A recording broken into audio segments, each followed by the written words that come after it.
वेदांत दर्शन के प्रथम अध्याय के दूसरे पाद के 10वें सूत्र तक पूरा किया है।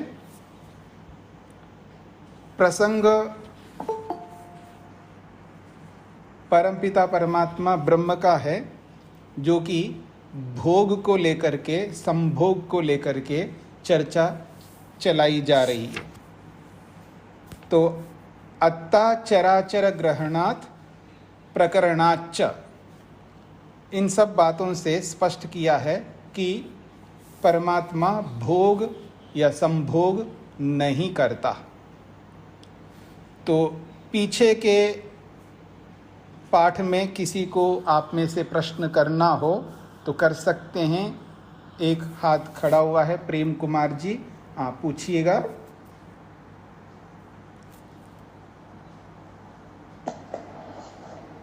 स्वामी जी, कल आपने ये बताया था कि आत्मा शरीर में कहीं भी आ जा सकता है, वो अणु है और ईश्वर सर्वव्यापक है। तो ईश्वर जो है उस अनुरूप परमात्मा आत्मा के अंदर भी है और बाहर भी है। अगर तो हमें फिर उसकी अनुभूति के लिए इतना तप क्यों करना पड़ता है?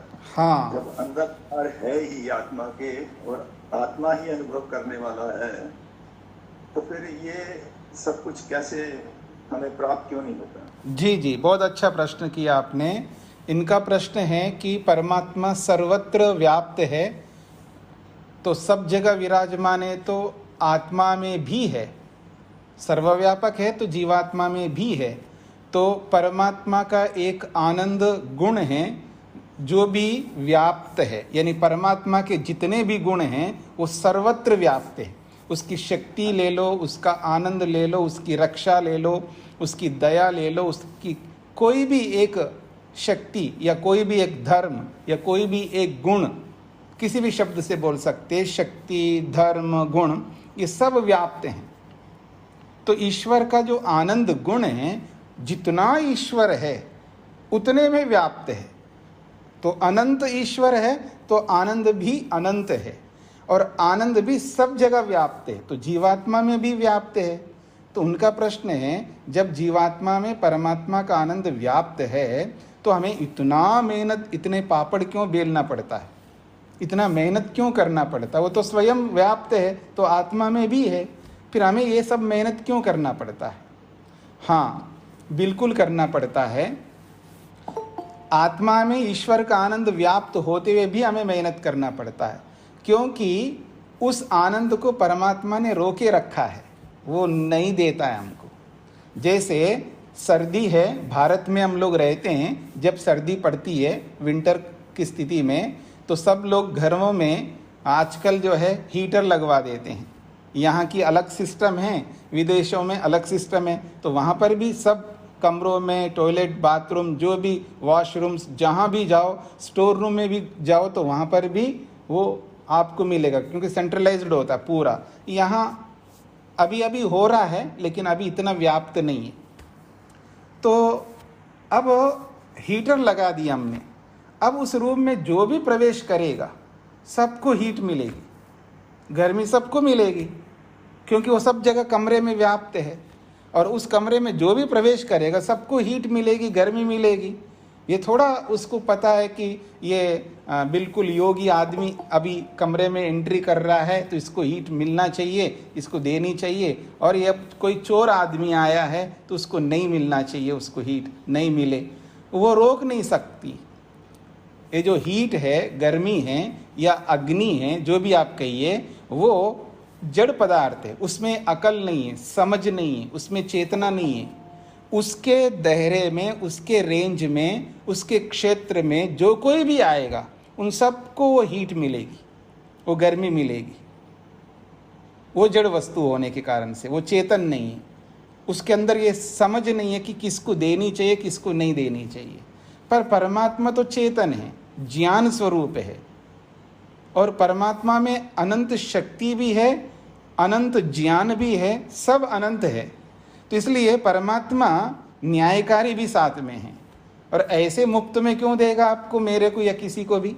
इसलिए उसने एक नियम बनाया है कि आप मेहनत करो तो मैं दूंगा, नहीं करोगे तो नहीं दूंगा। भले आप आनंद में बोलते हैं ना हम लोग, क्या बोलते हैं वो, एक भजन गाते हैं ना, आनंद स्रोत बह रहा है पर तू उदास है, अजरज जो भी है मछली को प्यास है।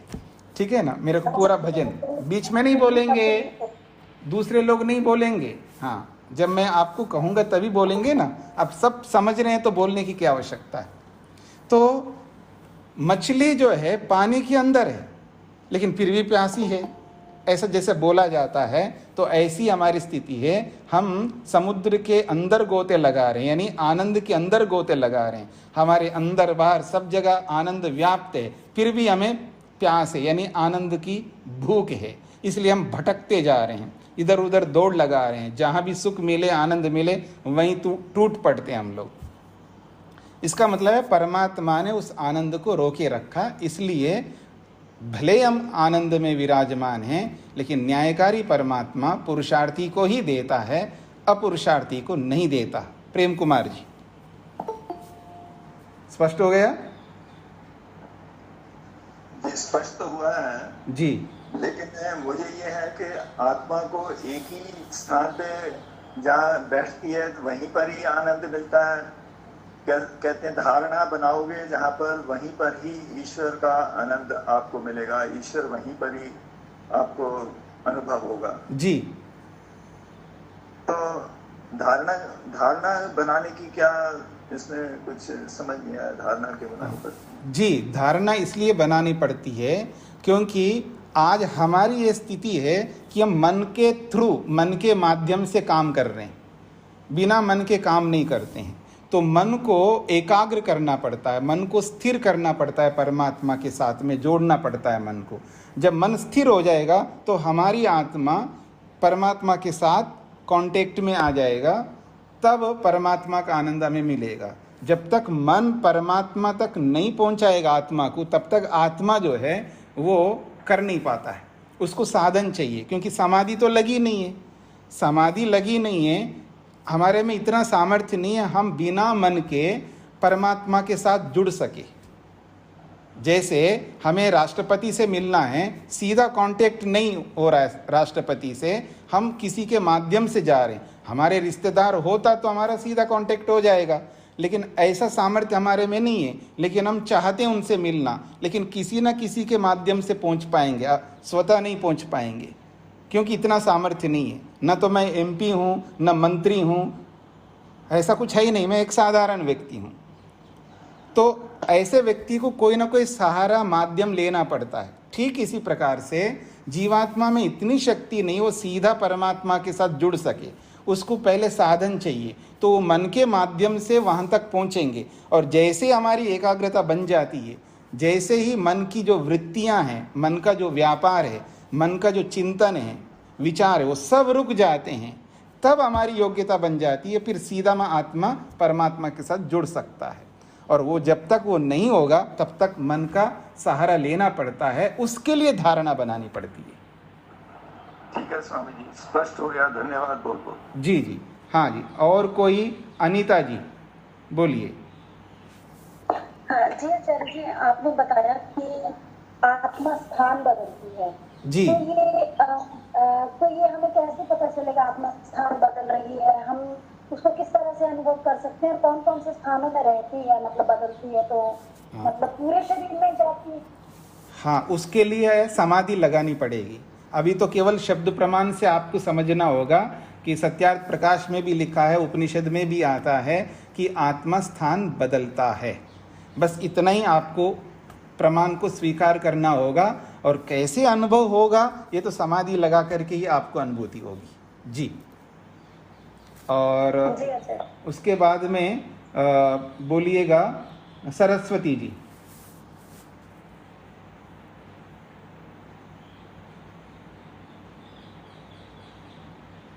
आपने अपना म्यूट नहीं खोला है, माइक्रोफोन को ऑन करिए।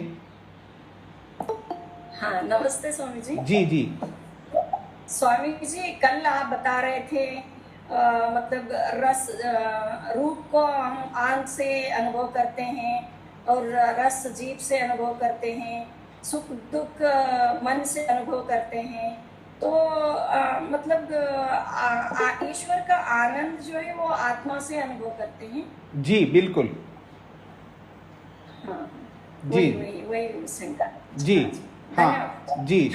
शेखर जी। जी प्रणाम स्वामी जी। जी आपने कल बताया ये अवकाश और आकाश जो महातत्व आकाश से अलग है, जी। तो मैं थोड़ा सा समझना चाहता हूँ। और हम क्या कहेंगे कि जहाँ भी परमात्मा है, चाहे चौथे पाद में, वहाँ भी हम कहते हैं कि अवकाश है।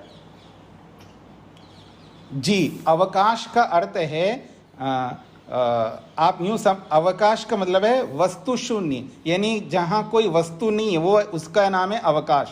यानी वस्तु के अभाव को अवकाश कहा जा रहा है। वो कोई चीज, कोई मैटर नहीं है, वो शून्य है, उसका कोई गुण नहीं है, कोई वो वस्तु है ही नहीं तो उसमें गुण भी नहीं है। वो अवकाश है, खाली है, ठीक है, वो सब जगह है। और परमात्मा भी सब जगह है। और जो पंचमहाभूतों वाला अवकाश है, आकाश है, वो तत्व है, वस्तु है, मैटर है, सूक्ष्म तत्व है। और उसके गुण हैं, जैसे शब्द उसका गुण है। जैसे शब्द जो मैं बोल रहा हूं, ये शब्द जो आवाज आ रही है आपको, ये शब्द गुण इसी आकाश का है, जो पंचमहाभूतों वाला आकाश, ये वास्तविक तत्व है। पर इसके इतने सूक्ष्म हैं, ये हमें वैसे आंखों से तो दिखना तो बहुत दूर की बात है।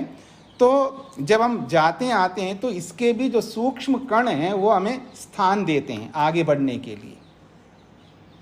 ये आकाश पंचमहाभूतों वाला ये प्रकृतिजन्य है, और जो जिसको अवकाश कहते हैं, शून्य कहते हैं, वो वस्तु का अभाव है। जहां मान लीजिए प्रकृति का मूल तत्व सत्वर स्तंभ भी नहीं हो, वहां पर भी आकाश है, पर वहां कोई वस्तु नहीं है, वो अवकाश है, खाली स्थान है। और ये जो पंचमहाभूतों वाला जो आकाश है, ये उतना ही फैला हुआ जितना संसार है।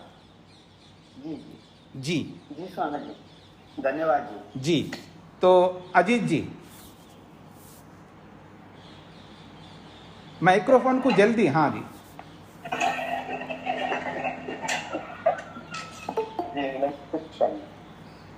अभी जो चर्चा चल रही थी, यम नियम आसन प्राणायाम प्रत्याहार धारणा, तब ध्यान की बारी आती है ना जी। या डायरेक्ट कोई ऐसी विधि है जिससे हमारा ध्यान लग सकता है? नहीं, कोई विधि नहीं है। धारणा, ध्यान, धारणा के बाद ध्यान लगेगा। बिना धारणा के ध्यान नहीं लग सकता, बिना ध्यान के समाधि नहीं लग सकती, बिना प्रत्याहार के धारणा भी नहीं बन सकती है। तो हम तो बिल्कुल 7वें स्तर की बात कर रहे हैं, अभी पहली दूसरी नर्सरी क्लास तो बाकी है। हाँ जी, बिल्कुल बिल्कुल। उस पे खड़े उतरेंगे, उसके बाद वहां पहुंचेंगे। लेकिन सबको साथ में लेके चलना होता। आज भी हम ध्यान करते हैं, लेकिन जैसा भी करते हैं ध्यान, हमको वो करना है। और जैसा भी आसन लगाना है, जैसे भी यम नियमों का पालन अपने स्तर से करना है, सारे सबको साथ में लेके चलना है। लेकिन ना करने की अपेक्षा ये सब करते हुए जाना है। जिस दिन हमारी योग्यता बनेगी, जिस दिन हमारे यम और नियम सुदृढ़ होंगे, 100% 100% ठीक होंगे, तो आसन भी ठीक हो जाएगा, प्राणायाम भी ठीक हो जाएंगे, और प्रत्याहार भी ठीक हो जाएगा। और धारणा भी ठीक बनेगी, ध्यान भी ठीक होगा, फिर समाधि भी ठीक हो जाएगी, ईश्वर का दर्शन भी ठीक हो जाएगा। पर वहाँ तक पहुँचने के लिए हमें निरंतर ये सब साथ में लेके चलना होगा। ऐसा नहीं है कि पहले यम को कंप्लीट करते हैं, फिर इसके बाद नियम को, फिर उसके बाद आसन को, तो वो दिन आएंगे नहीं है, पता नहीं लग पाएगा। यम को कंप्लीट करते करते सारा जीवन गुजर जाएगा, लेकिन नियम में पहुंच ही नहीं सकते, ऐसा नहीं है। थोड़ा लेकर के चलना पड़ता है अपनी योग्यता के अनुसार। तो आगे बढ़ते हैं। जी एक मिनट जी स्वामी जी, ये मैं ये कह रहा था कि ये केवल व्यक्ति अपने दम पे भी कर सकता है कि बिना गुरु का ज्ञान तो हो नहीं सकता। आप तो शाब्दिक रूप से बता रहे हैं जी, लेकिन बिना योग्य गुरु के आसन में गए ये सारी चीजें तो नहीं हो सकती मेरे हिसाब से। हाँ बिल्कुल, गुरु के बिना कोई विद्या नहीं आ सकती, चाहे वो योग विद्या हो चाहे भौतिक विद्या हो। गुरु चाहिए। गुरु दो प्रकार से होते हैं। एक बहुत अधिक योग्यता जो संस्कार लेकर के आया है, जिसने पहले गुरुओं को बना रखा है और शिक्षा ग्रहण किए और किसी कारण से मर गए, अब इस जीवन में वो सारे संस्कार उसके इतने उत्कृष्ट श्रेष्ठ है, उस स्थिति में वो बिना गुरु के भी उस स्थिति को पा लेता है। लेकिन बेसिक गुरु उसको भी चाहिए, बेसिक गुरु उसको भी चाहिए। जी धन्यवाद जी। सुधा वर्मा जी।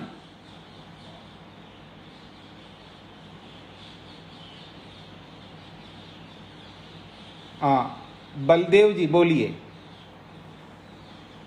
ओम गुरु चरण कमल गुरु जी, कल आपने कहा परमात्मा अखंड है जी, उसमें कोई चीज अंदर जा नहीं सकती, तो हम भी तो परमात्मा के अंदर ही हैं, तो वो मुझे लगा अद्वैत सिद्ध हो रहा है कहीं ना कहीं। नहीं, अद्वैत सिद्ध होने में कोई आपत्ति नहीं है। अद्वैत यानी परमात्मा के अंदर होते हुए भी हमारी स्वतंत्र सत्ता है जी। जैसे परमात्मा में प्रकृति भी है, परमात्मा में जीवात्मा भी है, सब कुछ है। जैसे मैं कहूँ पृथ्वी तत्व, जैसे पृथ्वी जो धरती हमको दिखती है, जो जिस धरती पर हम लोग बैठे हुए, उस धरती के अंदर गंध भी है और उसके बाद रस भी है, उसके बाद रूप भी है, उसके बाद स्पर्श भी है, उसके बाद शब्द भी है। लेकिन धरती का मुख्य गुण गंध है, बाकी वो सब है उसके अंदर विराजमान है। तो ठीक इसी प्रकार से परमात्मा में सब कुछ विराजमान है, लेकिन सबकी अपनी अपनी सत्ताएं हैं, अपने अपने एग्जिस्टेंस है सबके, ऐसा आप समझ सकते हैं। हाँ स्वामी अजय, तो मेरा ही मेरे नाम से कोई पूछ रहे हैं? सुभाष जी पूछ रहे हैं या हाँ श्वेता जी? हाँ जी स्वामी जी, मेरा ये प्रश्न है कि अभी हम लोग अभी वेद जो है वो सेम रहेगा ना एवरी टाइम, सृष्टि जब भी बनेगी जी, और परमात्मा सेम है, जीवात्मा सेम है, प्रकृति भी सेम है, उससे सृष्टि बनाते हैं सेम जी। तो बार सेम थिंग रिपीट होता ही रहता है जी। तो हम ह्यूमन से थोड़े से काम को रिपीटेडली सेम थिंग करेंगे तो उसको ऑटोमेट कर देते हैं। लाइक एग्जांपल, रोटी बनाते बनाते रोटी मेकर आ गया, तो ऐसा ऑटोमेट करते। परमात्मा में तो इतनी शक्ति है उनको कि ऑटोमेट कर सके ये सब बनाने के लिए, तो बार बार उनको इच्छा करने के लिए बार सेम थिंग, ऐसा हो सकता है कि वो ऑटोमेट कर दे हो या हमें पता नहीं। हाँ, आप जो कहना चाह रहे हैं मैं आपके प्रश्न को समझ रहा हूँ। ये जो हम ऑटोमेटिक जो करते हैं, क्योंकि पहले हमारे में ज्ञान कम था और हमने उस ज्ञान के हिसाब से बना दिया, और अब ज्ञान बढ़ गया तो हमने चेंज किया है। तो हमारा ज्ञान निरंतर परिवर्तित होता रहता है, यानी हमारा ज्ञान बढ़ता जाता है, इसलिए हम परिवर्तन करते जा रहे हैं। और परमात्मा का जो ज्ञान है परिपूर्ण है, उसमें कोई कमी नहीं है, और जो कुछ भी बनाता है उसको चेंज करने की आवश्यकता परमात्मा को नहीं होती है। वो जो भी बनाता दी बेस्ट बनाता है, उसके आगे कुछ और है ही नहीं बनने योग्य, तो वो एक ही जैसा बनाता, यथा पूर्वम अकल्पयत, इसलिए ये मंत्र कहता है। इसीलिए तो ऑटोमेट करना चाहिए। नहीं, किसी चेंज की जरूरत ना हो तभी तो ऑटोमेट करते हैं। नहीं, देखिए ऐसा नहीं है। ये जो ऑटोमेटिक है तो उसमें बिगड़ना भी होता है ना, ऑटोमेटिक मशीन में भी तो बिगाड़ होता है। ये जो ऑटोमेटिक जो बना रहे हैं, ये पहले जो बिना ऑटोमेटिक का जो बनाया है उस समय उतना ज्ञान था, आज ऑटोमेटिक बनाया तो ज्ञान बढ़ गया इसलिए ऑटोमेटिक बनाया। और आप कह रहे हैं जो सृष्टि बन गई है वो अपने आप ऑटोमेटिक बनता जाए, एक बार सिस्टम बना दे और हर प्रलय के बाद अपने आप बन जाएगा। हाँ, तो ऐसे ही बनता है ना, ऑटोमेटिक ही बनता है ये तो उसको बताना है ना हमको, ये तो बताना है। जैसे कोई ऑटोमेटिक मशीन को भी तो जब घर से सब बाहर जाते हैं तो कुछ चीज़ें ऑटोमेटिक वाली चीज़ों को बंद करके जाते हैं ना हम लोग घर से, कुछ तो चालू रहते हैं कुछ बंद करके जाते हैं, तो फिर वापस घर पे आने के बाद फिर उसको चालू करते हैं, स्टार्ट करते हैं। तो ऐसे समझ लीजिएगा, क्योंकि 4 अरब 32 करोड़ तक बिल्कुल प्रलय की स्थिति रहती है। तो जब नया बनाएगा परमात्मा, वो उसको कोई अलग कोई सोच ला करके अब क्या बनाऊं, अब पहले ऐसा बनाया था अब ये बनाऊं, थोड़ा चेंज लाऊं, ये सोचने की जरूरत नहीं पड़ता है ना। बस प्रलय हो गया, जब सृष्टि बनाना है तो उसके पहले से ऑटोमेटिक है ही है ना, तो वो उसी रेंज में बनता जाएगा, वो ऑटोमेटिक ढंग से ही बनेगा। लेकिन बताने के लिए हमको यही तो बताना पड़ेगा ना, विधि तो बतानी पड़ेगी आपको, तो ये विधि बताई जा रही है। परमात्मा तो ऑटोमेटिकली बनाता है सब कुछ। जी ठीक है स्वामी जी। हाँ, उसके बाद में अगला है R.D. वर्मा, बोलिए। स्वामी जी, अभी ये बात हो रही थी अवकाश वाला आकाश है और एक तत्व वाला है, तो दोनों बराबर होते हैं या तत्व वाला पंच तत्व वाला आकाश छोटा होता है या बराबर होता है? देखिए, सबसे पहले आपको दोनों बातों को पकड़ने हैं। माता संतोष जी म्यूट करके रखिए। बंद कर रही थी तो हाँ जी, तो ये जो दो आकाशों में जो एक आकाश है जो वस्तु नहीं है, वो तो सब जगह है। जहाँ प्रकृति नहीं है, सत्वर स्तंभ नहीं है, वहाँ पर भी है वो, क्योंकि वो वस्तु नहीं है ना, उसको खाली स्थान कहते हैं। और ये जो प्रकृति से बना हुआ जो पंचमा भूतों वाला आकाश है, ये वस्तु है, पदार्थ है, इसी का गुण है शब्द। तो ये प्रकृति का संसार जितना बना हुआ ब्रह्मांड जिसको आप बोलते हैं, इतने ब्रह्मांड भर में ये आकाश है जिसमें शब्द गुण विराजमान है। इसके आगे ये हो ही नहीं सकता। जहाँ प्रकृति ही नहीं है, सत्वरस्तम ही नहीं है, वहाँ पर ये कहाँ होगा? जहाँ ब्रह्मांड ही नहीं है वहाँ ये नहीं रहेगा। ब्रह्मांड जितने स्थान पर फैला हुआ है उतने स्थान में पंचमा भूतों वाला आकाश फैला हुआ है, ऐसे समझना है आपको। हाँ, आगे अर्चना जी। नमस्ते स्वामी जी। जी स्वामी जी, जैसा कि हम जानते हैं कि परमात्मा एक अलग सत्ता है और आत्मा एक अलग सत्ता है, लेकिन फिर भी लोक में ये कहा जाता है कि आत्मा परमात्मा का अंश है। ये तो हम जानते हैं कि दोनों चीज़ें अलग हैं, तो जो मैं समझ पा रही हूँ कि वो किसी गुण के आधार पर होता है या किस, इसको कैसे सिद्ध करेंगे जी, कि परमात्मा का अंश है? जी, ये प्रसंग आएगा इसी वेदांत दर्शन में, वहाँ आपको व्यापक रूप से अच्छी तरह समझ में आएगा कि जैसे घर में रहने वाला ये बोलता मैं घर का अंश हूँ, घर का एक मेंबर हूँ बोलो, या घर का एक अंश हूँ ये बोलो, एक ही बात है, क्योंकि घर में रहता हूँ। तो ठीक इसी प्रकार से परमात्मा में हम सब रहते हैं, तो परमात्मा का अंश कहने में कोई आपत्ति नहीं है, लेकिन वहाँ अंश का मतलब वो टुकड़ा नहीं है। जैसे एप्पल का एक टुकड़ा काट करके अलग रखा है, और वैसा टुकड़ा नहीं है, बस केवल परमात्मा में रहने के कारण से हम लोग अंश है। इसी की चर्चा व्यापक रूप से शंकराचार्य ने भी बहुत अच्छी व्याख्या की है, और उस समय हम समझ लेंगे इसको आगे। स्वामी जी, तो ये उसकी ये जैसे परमात्मा सत चित आनंद है और आत्मा सत और चित है, इसके कारण से बोला जाता है या नहीं? मैंने बोला था ना आपको, जब वो प्रसंग आएगा तब बात करिएगा। अब संक्षेप से मैंने आपको उत्तर दे दिया है, ठीक है ना? श्री जी। जी धन्यवाद। नमस्ते स्वामी जी, मैं ये पूछ रहा था कि जब आपने शुरू किया था वेदांत दर्शन, तो उस शुरुआत में आपने सत संपत्ति की बात की थी।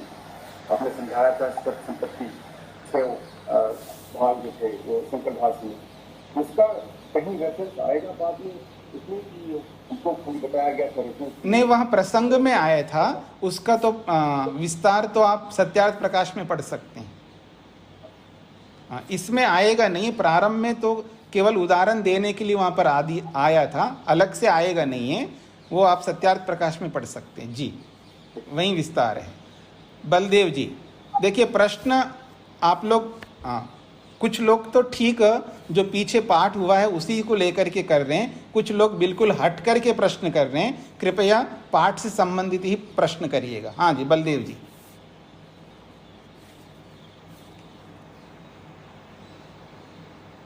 अच्छा, तो और किसी का कोई प्रश्न है? निर्मला जी बोलिए,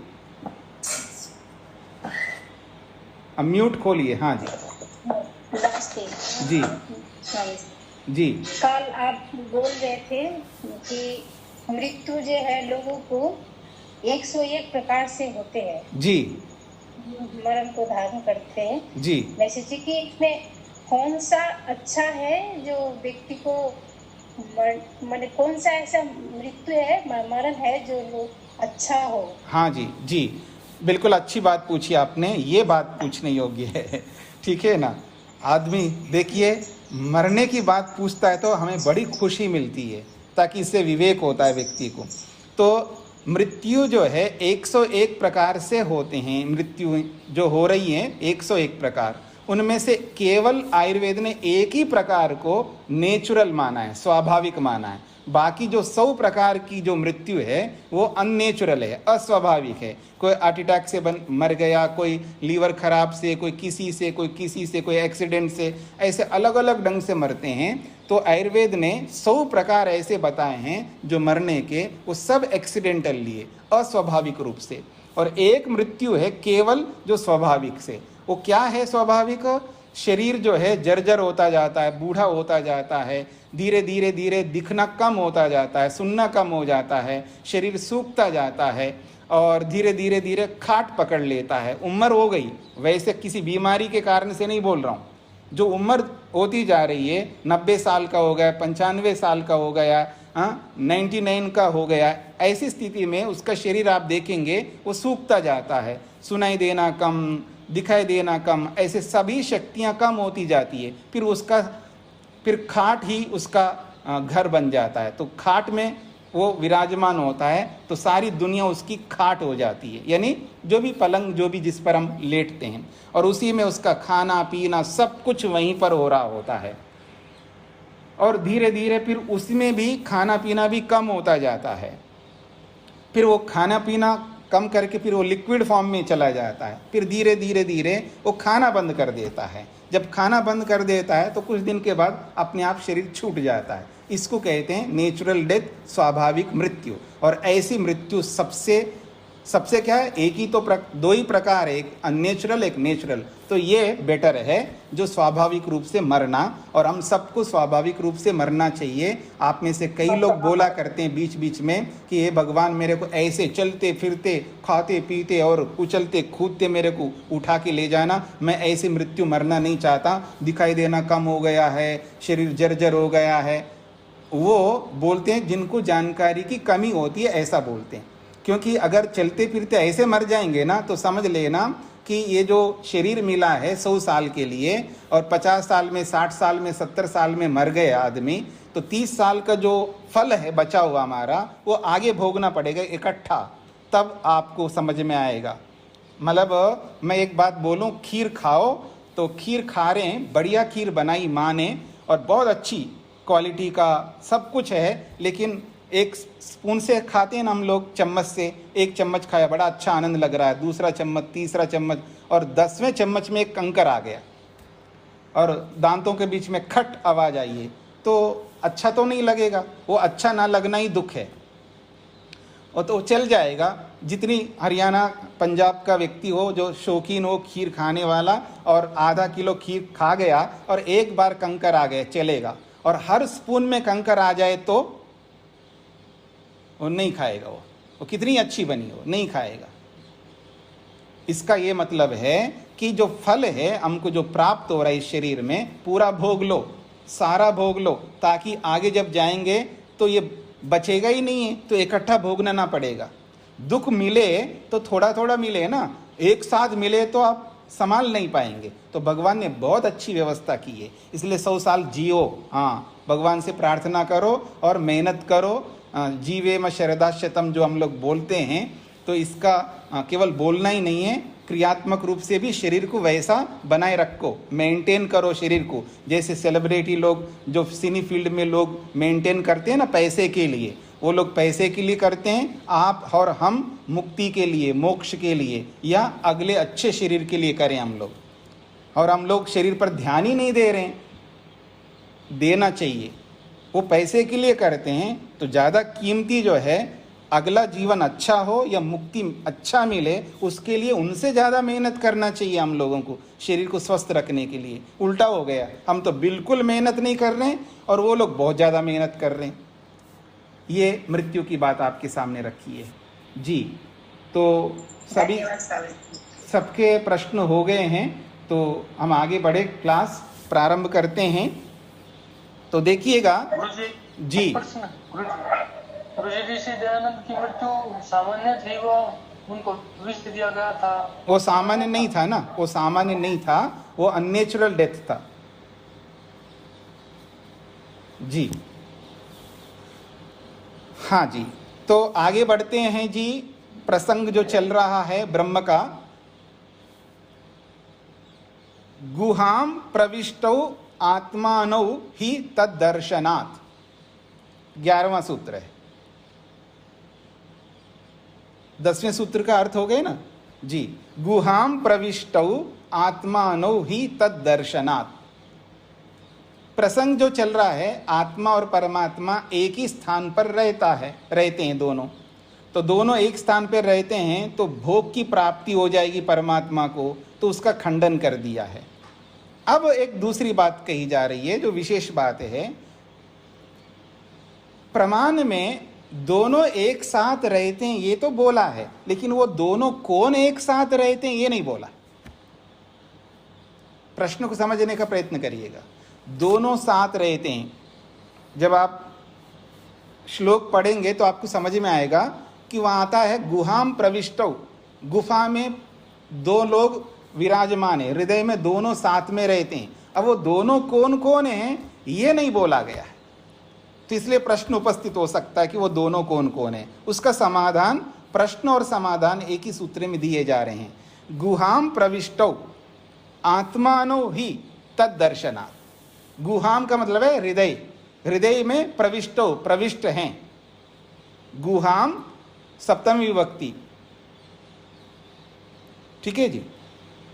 प्रविष्टौ, गुफा में प्रविष्ट हैं, इतना ही बोला है। वो कौन प्रविष्ट हैं ये नहीं बोला है, तो उत्तर दे रहे हैं आत्मानो, उनको आत्मा मान लो। दो प्रकार के आत्मा हैं, एक परमात्मा की, एक जीवात्मा। तो ये द्विवचन में है, आत्मानो। तो वो आत्मा परमात्मा है ऐसा समझ लेना। क्यों? तद दर्शनात्, वैसा ही समाधि में आत्मा परमात्मा का दर्शन होने से, उसी हृदय में आत्मा और परमात्मा का दोनों का दर्शन एक ही स्थान में हो रहे हैं। इससे पता लगता है जब गुफा में विराजमान है दोनों, इसका मतलब है वो आत्मा परमात्मा लेना चाहिए, किसी और को नहीं लेना चाहिए। ये इसका अर्थ बताए यहाँ पर। तो गुहाम प्रविष्टौ आत्मानौ ही तद्दर्शनात्। अब भाष्य को देखिए। यत्र अध्यात्म ग्रंथे गुहाम प्रविष्टौ इति अनिर्दिष्टौ उच्यते। यत्र अध्यात्म ग्रंथे, जहाँ आध्यात्मिक ग्रंथ में अर्थात उपनिषद में ये आता है गुहाम प्रविष्टौ, ऐसा वो आता है वहाँ पर। इति अनिर्दिष्टौ उच्यते। निर्दिष्ट का मतलब है निर्देश नहीं किया ना वो कौन रहते हैं, और अनिर्दिष्टौ का मतलब है कौन रहते हैं इसका निर्देश नहीं कहा गया है, निर्देश नहीं किया गया है। तो कौ तौ इति न निर्दिष्टम, उसी को बोला है तौ कौ। तौ का मतलब वो दोनों कौ कौन है, वो दोनों कौन है, न निर्दिष्टम, निर्देश तो किया नहीं है। तो फिर कैसे समझें वो आत्मा परमात्मा है?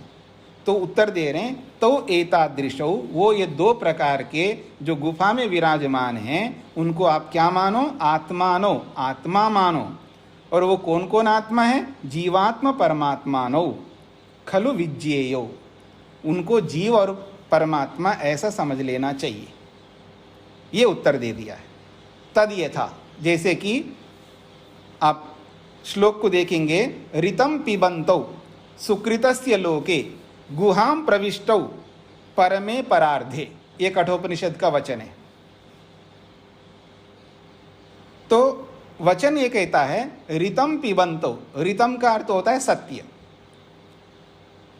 और पिबंतौ ये द्विवचन में है, सत्य को पीते हुए।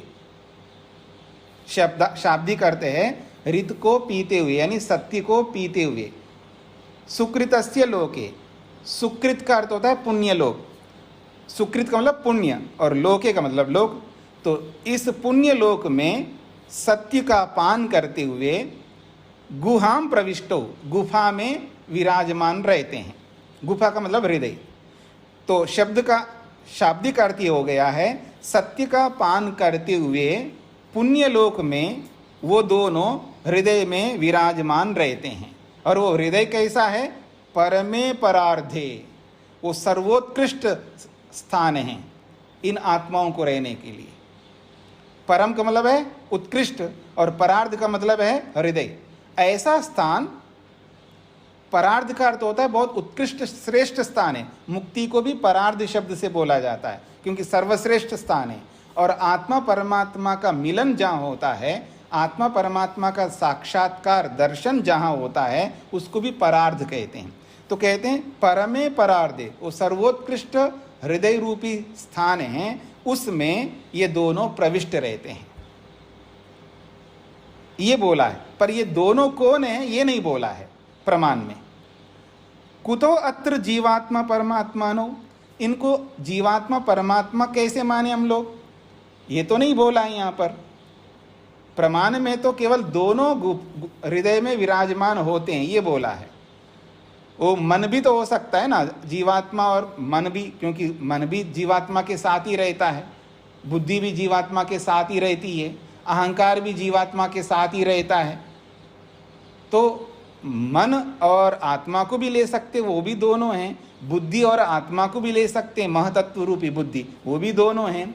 अहंकार और आत्मा को भी ले सकते हैं, वो भी दोनों हैं। लेकिन परमात्मा जीवात्मा को ही कैसे लोगे आप, ये प्रश्नकर्ता का प्रश्न है। तो कहते हैं नहीं, वो जीवात्मा परमात्मा को ही लो। क्यों? तद दर्शनात्, उन्हीं का दर्शन का प्रसंग वहाँ पर है, उन्हीं का साक्षात्कार की परिस्थिति वहाँ पर दिखाई गई है। तयोर दर्शनात्, उन दोनों का दर्शन वहाँ पर होता है।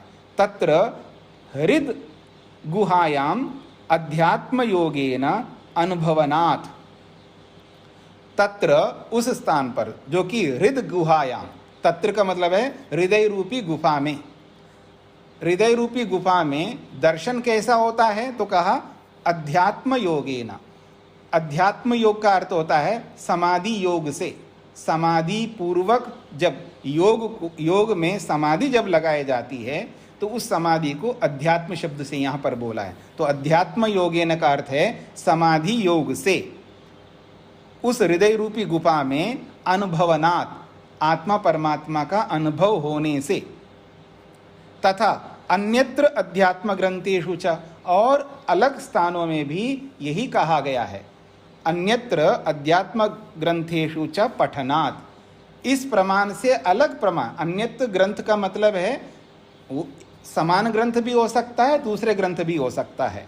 तो कहते हैं अन्यत्र अध्यात्म ग्रंथेषु, अन्यत्र यानी इस प्रमाण से अतिरिक्त प्रमाणों में भी ऐसा ही पठनात्, ऐसा ही पाठ किया गया होने से। जैसे उदाहरण दे रहे हैं प्रमाण के रूप में, अंगुष्ठ मात्रः पुरुषः अंतरात्मा सदा जनानां हृदये सन्निविष्टः तम स्वात् शरीरात् प्रवृहेत मुंजात इव इशिकाम धैर्येन। बहुत अच्छा प्रमाण है ये, और कठोपनिषद में आपने इसको विस्तार से समझने का प्रयत्न किया है। अंगुष्ठ मात्रः पुरुषः, ये जो पुरुष है यानी जीवात्मा को लेकर के बोला जा रहा है, ये जीवात्मा कितना है जी? अंगूठे के बराबर है। अंगुष्ठ इसलिए बोला है, अंगूठे को हम जानते हैं, शरीर को भी जानते हैं, तो इतने बड़े शरीर में अंगूठा का स्थान कितना छोटा है? बहुत छोटा है ना।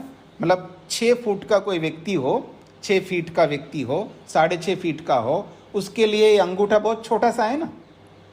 जो आप अंगूठे से ठप्पा लगाते हो ना, हस्ताक्षर के स्थान पर अंगूठा लगाते हो, वो कितने स्थान पर है अंगूठा?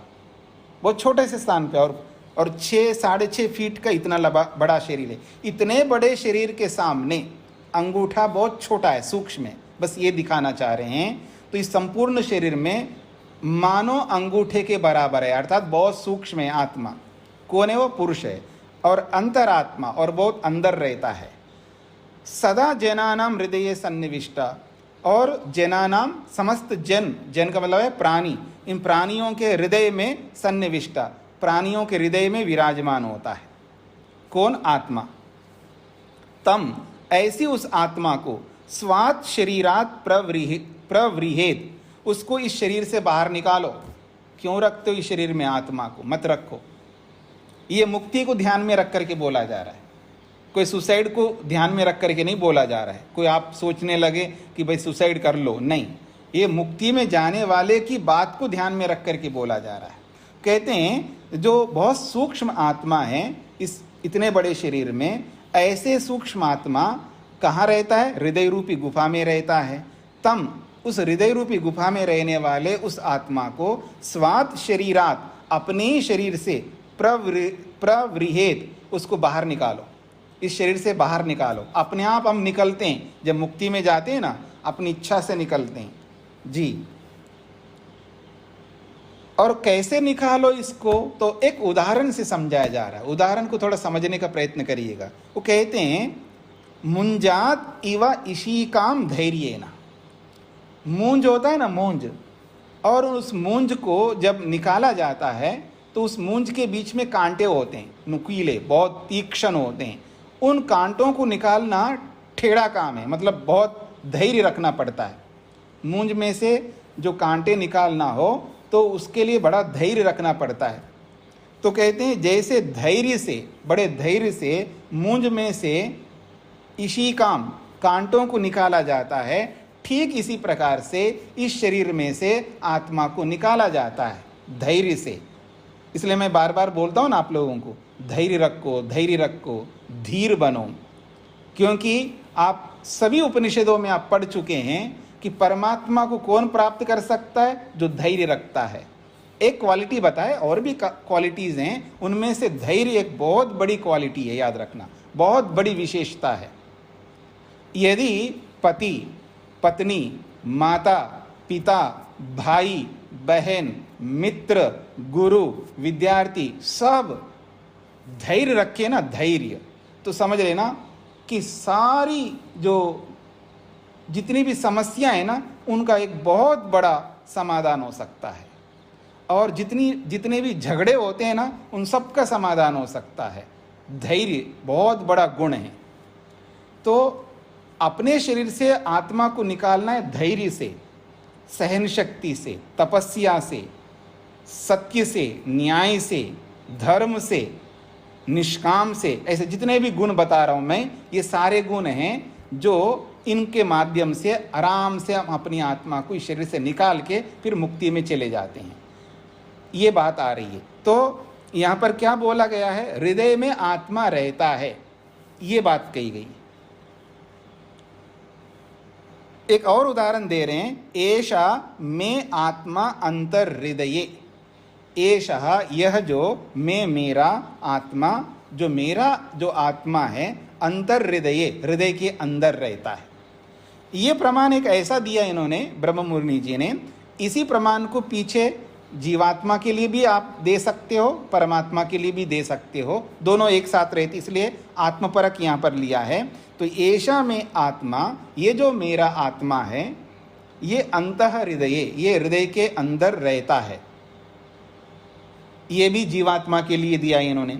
फिर अगला एक और उदाहरण दिया है, बृहस्पति ही में आत्मा। नृमणा नाम हृदयः। कहते हैं बृहस्पति ब्रह्मांड के पति को, स्वामी को, मालिक को बृहस्पति कहते हैं। बृहत कहते हैं संपूर्ण ब्रह्मांड को, और उसके पति को बृहस्पति कहते हैं। ये जो बहुत बड़ा बृहद, बहुत विशाल ब्रह्मांड है, इस ब्रह्मांड के जो स्वामी हैं उसको बृहस्पति कहते हैं। ये जीवात्मा परक भी कर सकते हैं प्रसंग के अनुसार, फिर वहाँ बृहस्पति बन जाएगा वेद। जो बहुत बड़ा वेद है ना, उस वेद के स्वामी हैं वाणी। ये जो हमारी वाणी है ना, ये वाणी जो है बृहद रूपी जो वेद है उसके स्वामी है ये वाणी। इस वाणी में ही बहुत कुछ है। ठीक है, तो यहाँ परमात्मा परक अर्थ लेना है, जीवात्मा परक अर्थ लेना है, तो यहाँ जीवात्मा परक अर्थ ले रहे हैं, लेकिन बृहस्पति से परमात्मा को लेना है। तो बृहस्पति रूपी जो परमात्मा है वो मैं आत्मा, मेरी आत्मा को या मुझ आत्मा को कहाँ रखा है? हृदय में रखा है। और हृदय कैसा है? हृदय के लिए बोला है नृमणा नाम हृदयः। नृमणा कहते हैं नर नारी, यानी मनुष्य शरीर रूपी, क्योंकि हृदय तो सभी प्राणियों में रहता है और वहाँ आत्मा भी रहता है, पर वहाँ प्रयोजन की सिद्धि नहीं होती आत्मा की। आत्मा की प्रयोजन की जो सिद्धि है, आत्म प्रयोजन की सिद्धि केवल मनुष्य शरीर में ही होती है। इसलिए नृमणा का मतलब है नर नारी वाले जो हृदय है, उस हृदय में मुझ आत्मा को परमात्मा ने रखा, यानी मनुष्य शरीर। तो नृमणा का मतलब है मनुष्य शरीर में रहने वाला ये जो हृदय है, इस हृदय में मुझ आत्मा को परमात्मा ने रखा है। तो इस हृदय को नृमणा भी कहते हैं, यानी मनुष्यों वाला हृदय। नृमणा नाम हृदयः, मनुष्यों वाला ये जो हृदय है, ऐसे हृदय में मैं आत्मा, मेरे आत्मा को बृहस्पति ने स्थापित किया है, ऐसा ये प्रमाण कहता है। ठीक है जी, ये अथर्ववेद का है। तो एषु वचनेषु जीवात्मना स्थानम निर्दिष्टम, ये जितने भी वचन दिए हैं ना, यहाँ पर ऊपर से लेके नीचे तक बहुत सारे प्रमाण दिए हैं, इन समस्त वचनों में जीवात्मा के स्थान का निर्देश किया है। यानी जीवात्मा कहाँ रहता है, तो इन सभी उदाहरणों में, प्रमाणों में हृदय बताया गया है। ये तो आया है जीवात्मा के लिए। अब आगे बढ़ते हैं परमात्मा के लिए भी। तो कहते हैं अणोरणीयान महतो महीयान आत्मा अस्य जंतो निहितम गुहायाम। अब ये परमात्मा के लिए आ रहा है। अणोरणीयान यानी सूक्ष्म से भी सूक्ष्म है परमात्मा, और महतो महीयान और बड़े से भी बड़ा परमात्मा है। और अस्य जंतो निहितः गुहायाम, इस प्राणी जगत के समस्त प्राणियों के हृदय में निहिता विराजमान होता है, समस्त प्राणियों के हृदयों में विराजमान होता है। ये तो आप कह सकते जंतु से समस्त प्राणी, लेकिन प्रसंग किसका है? मनुष्य का है। तो अस्य जंतु का मतलब इस मनुष्य शरीर रूपी जंतु के हृदय में परमात्मा विराजमान होता है। ये परमात्मा परक है। फिर आगे और उदाहरण दे रहे हैं, तम दुर्दर्शम गूढ़म अनुप्रविष्टम गुहायितम गव्वरेष्ठम पुराणम अध्यात्म योगाधिगमेन देवम मत्वा धीरः हर्षशोकौ जहाति। कहते हैं तम, जो हृदय में रहने वाले, तम उस परमात्मा को प्राप्त करना है हमको, लेकिन आसानी से प्राप्त नहीं होता है। उसके लिए एक विशेषण दिया है दुर्दर्शम, अत्यंत कठिनाई से पाने योग्य है। बहुत कठिनाई होती है, क्योंकि सत्य का पालन करना कितना कठिन है। आदमी को लगता है कि पत्नी के सामने सत्य नहीं बोल रहा है आदमी, पति के सामने नहीं बोल पा रही है, माँ के सामने, पिता के सामने, गुरु के सामने, मित्र के सामने, जिनके निकट के निकट हम रहते हैं, रात दिन उनके साथ जीते हैं, जिनके साथ हमारा इतना संबंध है गहरा, उन लोगों के साथ भी हम सत्य नहीं बोल पाते हैं। पूर्ण सत्य तो सत्य बोलता ही है, लेकिन छुपा कर भी रखता है ना आदमी। तो 100% सत्य नहीं बोल पा रहा है व्यक्ति अपने ही लोगों के साथ में, तो बाहर के लोगों के साथ क्या कथा है। तो कितना कठिन है ना हम लोगों के लिए। तो इसलिए कहा जा रहा है दुर्दर्शम, परमात्मा कैसा है? कठिनाई से पाने योग्य है। और कठिनता क्या है? सत्य ना बोलना, न्याय का पालन ना करना, धर्म का पालन ना करना, निष्काम कर्मों का ना करना, ये हमारी कठिनाई है। इसलिए बड़ी कठिनाईता से प्राप्त करने योग्य है।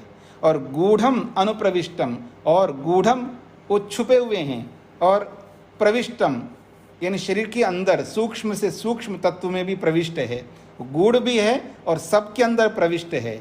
और गुहायितम वो गुफा में विराजमान है। और वो कैसा है? गव्वरेष्ठम, हृदय में स्थित विराज। गव्वरेष्ठम का मतलब है एक प्रकार से कमल, कमल रूपी हृदय में वो विराजमान है। और पुराणम, और सबसे पुराना है परमात्मा।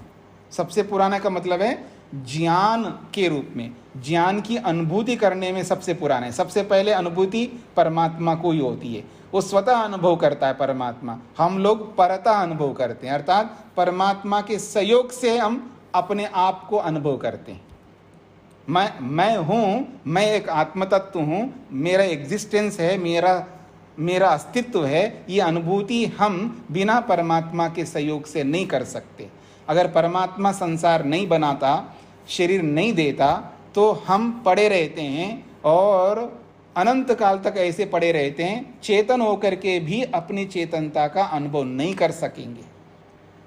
और प्रलय के काल में हम अनुभव करते ही नहीं हैं, और प्रलय के काल में परमात्मा अनुभव करता है। तो इसलिए हमसे पुराना हो गया ना अनुभव करने में, इसलिए परमात्मा कैसा है? पुराणम, बहुत पुराने।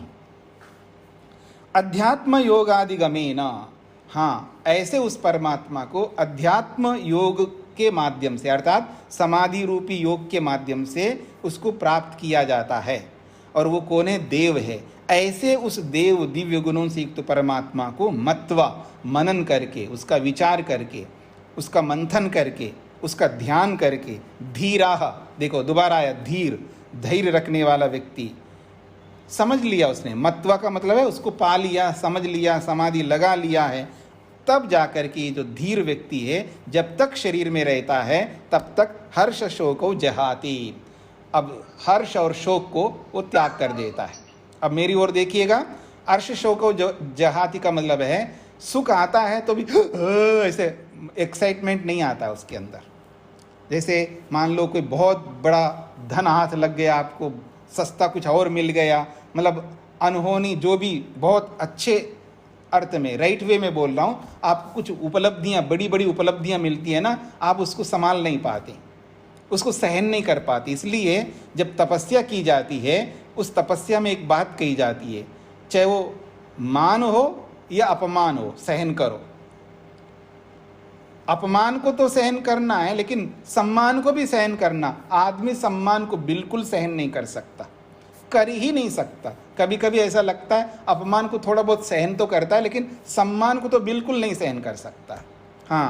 हाँ जी, बोलूं माता वेदवती जी, आपने बहुत हेल्प किया। अरे मैंने क्या किया है, कुछ ना कुछ बोलेगा।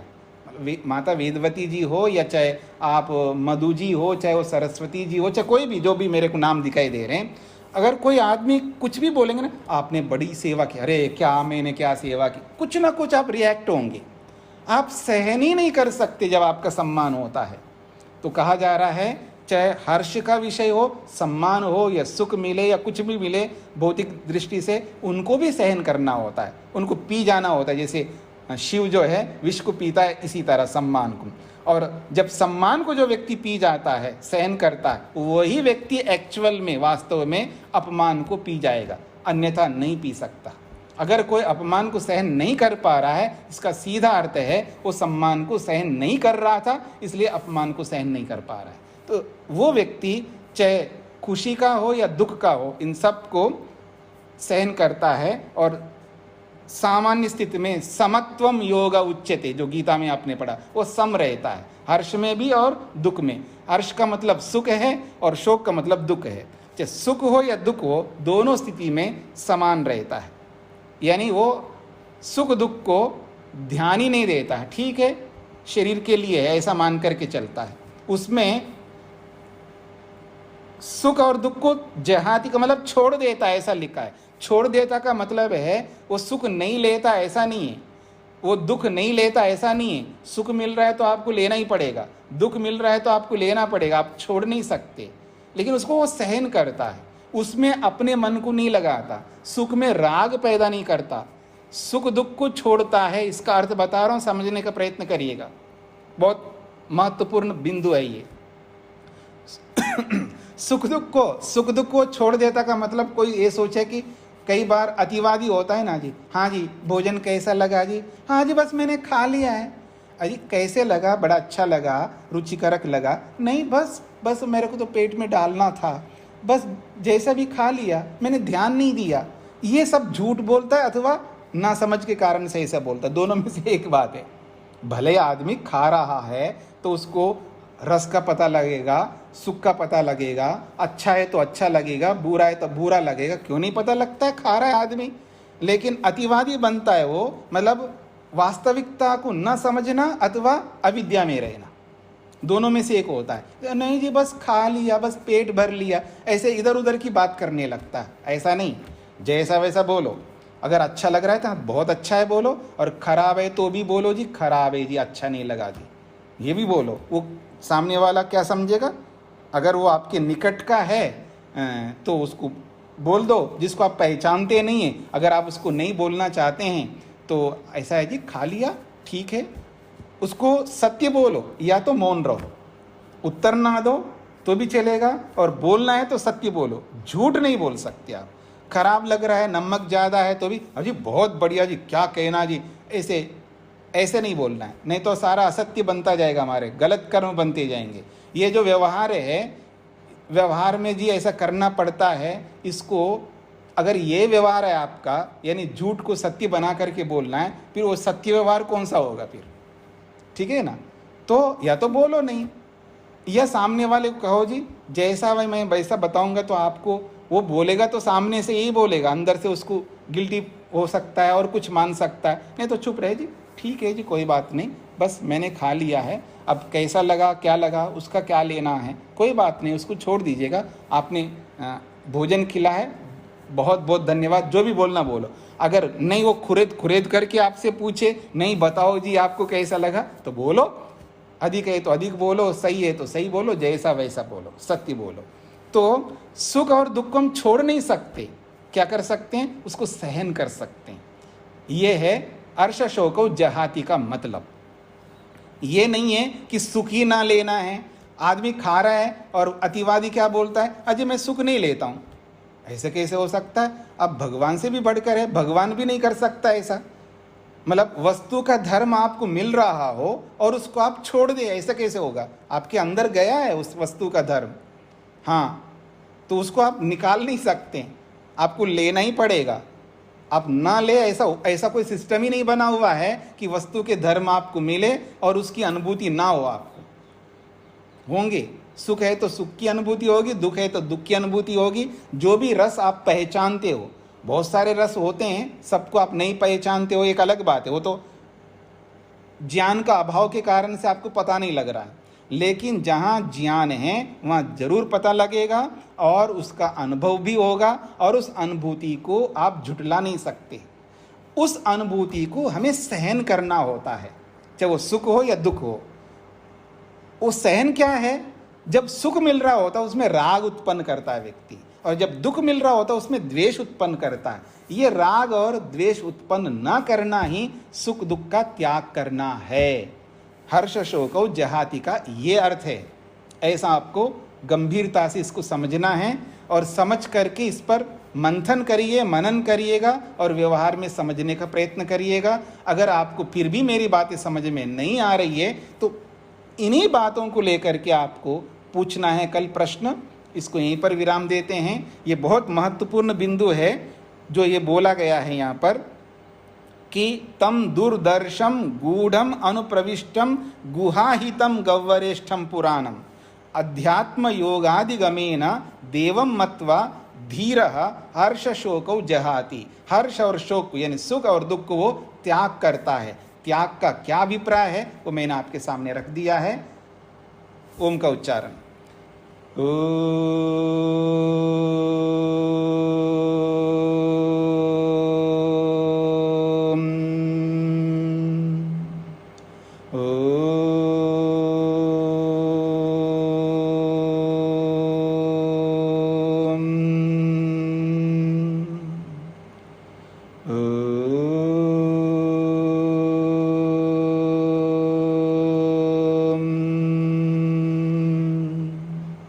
सभी को नमस्ते।